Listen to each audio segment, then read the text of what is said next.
ফোনটা হাতে নিয়ে জাস্ট মোবাইলের এই ডেটাটা অন করেছো আর সাথে সাথেই এই নোটিফিকেশান বারে বিভিন্ন ধরনের নোংরা ফটো ভিডিওর নোটিফিকেশান কিন্তু ক্রোম ব্রাউজার থেকে আসতে চলেছে। তো এই সমস্ত বিরক্তিকর নোটিফিকেশান ক্রোম ব্রাউজার থেকে কিভাবে বন্ধ করতে হয় আজকের এই ভিডিওতে তোমাকে শিখিয়ে দেবো। তো তার জন্য সর্বপ্রথম যেটা করতে হবে, চলে যেতে হবে ক্রোম ব্রাউজারের মধ্যে। তো যাওয়ার পরে কর্নারে দেখো একটা 3 ডট রয়েছে, এখানে ক্লিক করতে হবে। ক্লিক করার পরে নিচের দিকে দেখো একটা অপশান রয়েছে সেটিংস নামে, এখানে ক্লিক করতে হবে। ক্লিক করার পরে কিছুটা নিচের দিকে যাবে, নিচের দিকে গেলে একটা অপশান দেখতে পাবে যেটার নাম হচ্ছে সাইট সেটিংস। তো এখানে ক্লিক করবে। তো ক্লিক করার পরে এখানে কিন্তু অসংখ্য অপশান রয়েছে যেগুলো কিন্তু তুমি অ্যালাউ করে রেখেছো বা অন করে রেখেছো। তো দেখো নিচের দিকে একটা অপশান রয়েছে নোটিফিকেশন নামে, এখানে ক্লিক করবে। ক্লিক করার পরে দেখবে তোমার এই অপশানটা অন রয়েছে, তুমি কি করবে জাস্ট এটাকে অফ করে দিবে। এটা একটা সেটিংস। আর একটা সেটিংস রয়েছে, নিচের দিকে যাবে, নিচের দিকে গেলে আর একটা অপশান রয়েছে যেটা হচ্ছে পপ আপ অ্যান্ড রিডাইরেক্টস, এখানে ক্লিক করবে।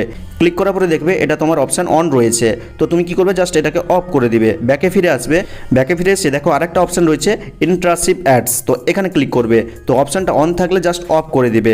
ব্যাকে ফিরে আসবে, ব্যাকে ফিরে এসে দেখো তার নিচে ঠিক আরেকটা অপশান রয়েছে প্রোটেক্টেড কন্টেন্ট, তো অ্যালাউ করা রয়েছে, তুমি এখানে ক্লিক করবে।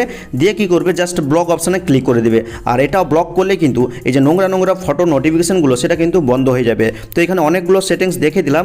আরেকটা অপশান যেটা লাস্ট অপশান সেটা হচ্ছে এই যে ব্যাকগ্রাউন্ড সিঙ্ক্রোনাইজ, তো এটা অ্যালাউ রয়েছে, তুমি এখানে ক্লিক করে জাস্ট এটাকে অফ করে দিবে। তো ক্রোম ব্রাউজারের মধ্যে প্রায় সমস্ত সেটিংস কিন্তু কমপ্লিট হয়ে গেল।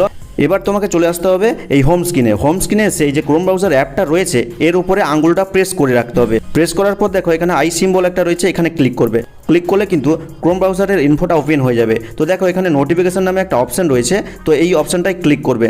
ক্লিক করার পরে তোমার যদি এই অপশানটা অন থাকে তুমি কি করবে অবশ্যই কিন্তু এই অপশানটা অফ করে দিবে। আর এই অপশানটা অফ করে দিলেই কিন্তু 100% তোমার ক্রোম ব্রাউজার থেকে এই যে নেটটা অন করার সাথে সাথে যে বিরক্তিকর নোংরা খারাপ নোটিফিকেশনগুলো আসতো সেটা কিন্তু আর আসবে না, চিরতরে বন্ধ হয়ে যাবে। তো ভিডিওটা দেখার পর যদি হেল্পফুল মনে হয় অবশ্যই লাইক করে চ্যানেলটিকে সাবস্ক্রাইব করবে, কমেন্ট করে জানিয়ে দেবে কেমন হয়েছে আজকের এই ভিডিওটা। তো দেখা হচ্ছে পরবর্তী কোনো এই ধরনের হেল্পফুল ভিডিওর সাথে।